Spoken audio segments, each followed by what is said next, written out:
minamahal na kaibigan at mga kapatid, ang pangangalaga sa kalikasan ay gawa at obligasyon ng pananampalatayang Kristiyano.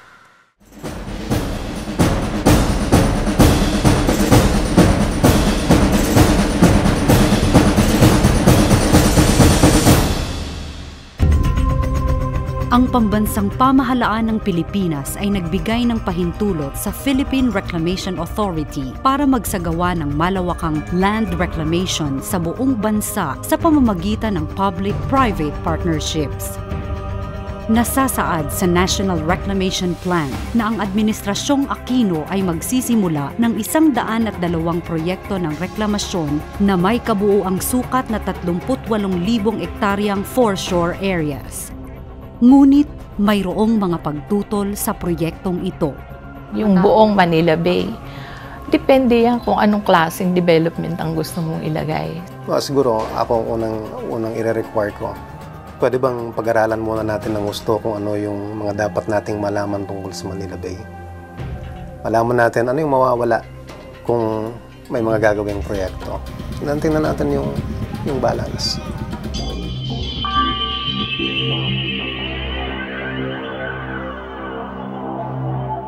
Ang siyentipikong si Dr. Kelvin Rodolfo ay nagbigay ng pahayag tungkol sa masamang epekto ng proyektong reklamasyon sa Maynila.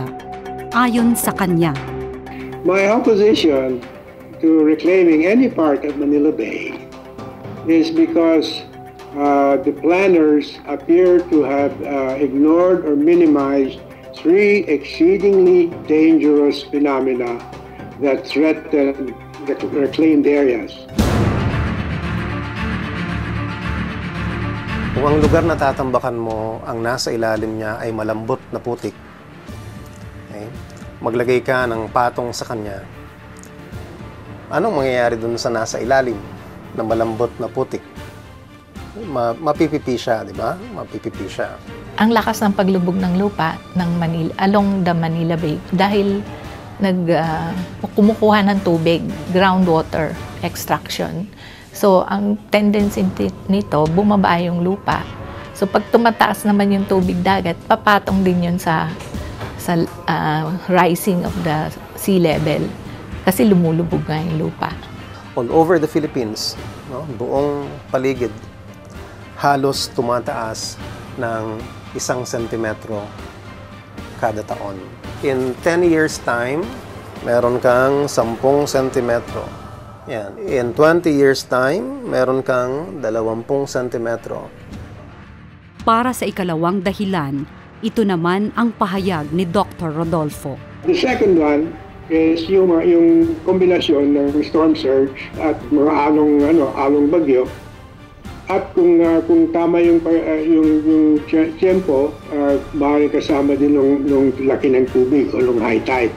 Yung epekto ng typhoon, ganito, yung pagtaas ng tubig sa high tide, ganito, meron kayong tinatawag na storm tide. Kung meron kang hangin na papunta sa'yo, may tubig dito at ang hangin ay papunta sa'yo, parang itinutulak ng hangin yung tubig, yung water mass, towards you. But on top of that, meron din yung waveform. Okay? So kung ang sea level mo dati ay ganito lamang, pero dahil sa hangin na onshore, no, then mapapataas ang tubig towards the coast. And at the same time, meron pang alon na nakasakay doon. In effect, you're raising the water level or you're raising the local sea level. Now, how a reclamation would change the storm surge pattern in an area, well, that needs to be studied, that needs to be modeled. Si Dr. Rodolfo ay mayroon ding paliwanag sa isa pang geological hazard ng proyektong reklamasyon. The third one is yung tinatawag liquefaction. May mga uri ng sediment na prone sa liquefaction. Ito ay mga sediment na pino, na hindi naman talaga putik, mga fine sand, very fine sand.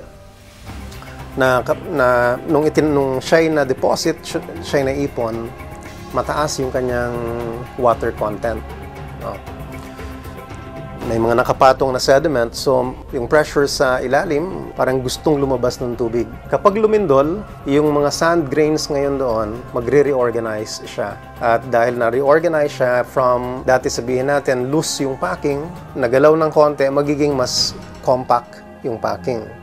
Yung space na natanggal, yun yung space na kung saan yung tubig ay na-squeeze out. Lalabas ang tubig, may kasamang putik, pero yung lupa naman ngayon ay lulubog. At nangyayari siya kadalasan kapag may lindol.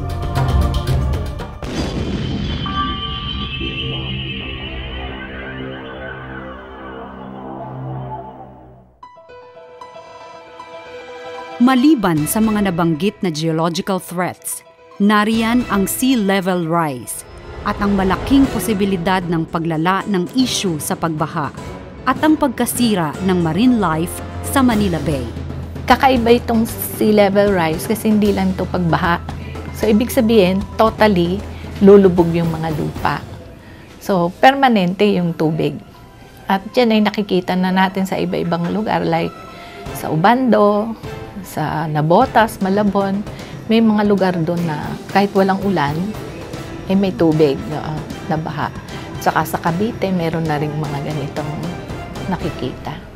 But if you look at the river, you will see the reason why they're getting flooded. The river, which used to be this wide, because of both big structures, small structures, landfill, kalahati na lang, or even less. Tapos, ang dami pang basura. So you have water coming, wanting to go out, but you've constricted the channel way. Then certainly, magkakaroon ka ng problema sa flooding. So far, ang intindi ko, ang development is concentrated dito sa metro at saka doon sa mga areas na urbanized. So dyan sa mga lugar na yan, medyo hindi mo naman nakikita yung mga natural resources, kagaya ng mangrove, mga corals. Kasi hindi mo mapagsama yung dalawa. Kapag pinili mo yung development, you have to sacrifice yung natural resource. May pag-aaral ang ginawa ang DNR noon tungkol sa value, yung valuation ng resources sa Manila Bay. Ito yung nagkakahalaga ng 8 billion kada taon. No? So, ganun ang kanyang contribution sa economy.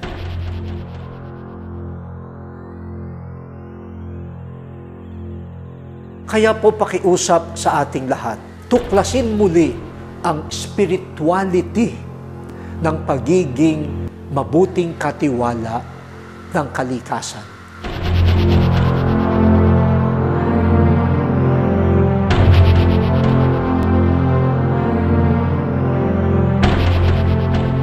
Alternative, can we clean up Manila Bay? I think we should, and we can. What is the hazard and what is the risk and how to reduce the risk is the issue.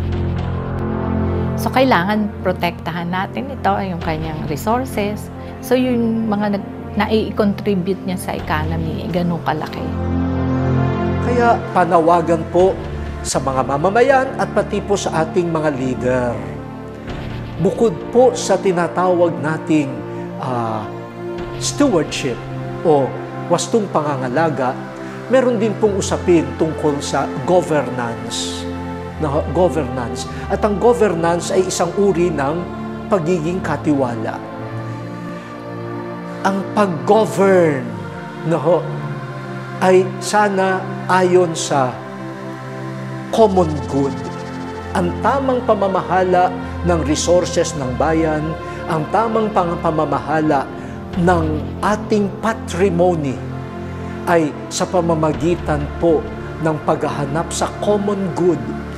Hindi sapat na atin pong gagawin ang mga proyekto para sa tutubuin ng iilan at kapakanan ng iilan. Sabi nila, tatampakan na ito. Dadagdagan na ng lupa papunta ron, anong project ang gagawin dyan. Sabi ko naman, para sa akin, wala na tayong magagawa ron.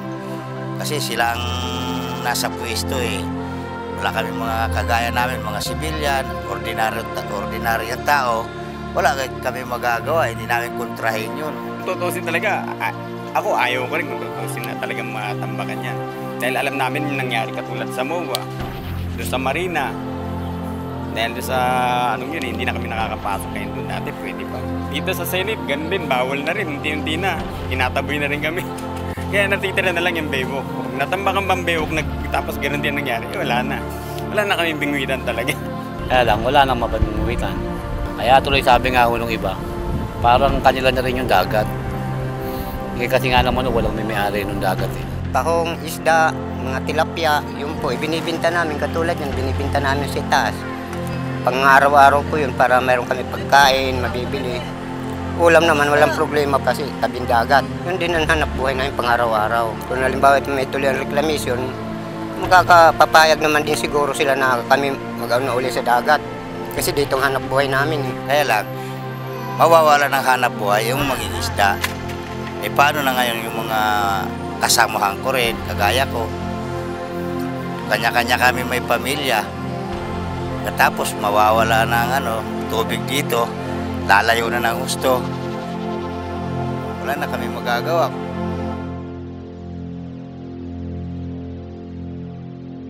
Hindi ko alam yun kung para saan yung pag-unlad na yan.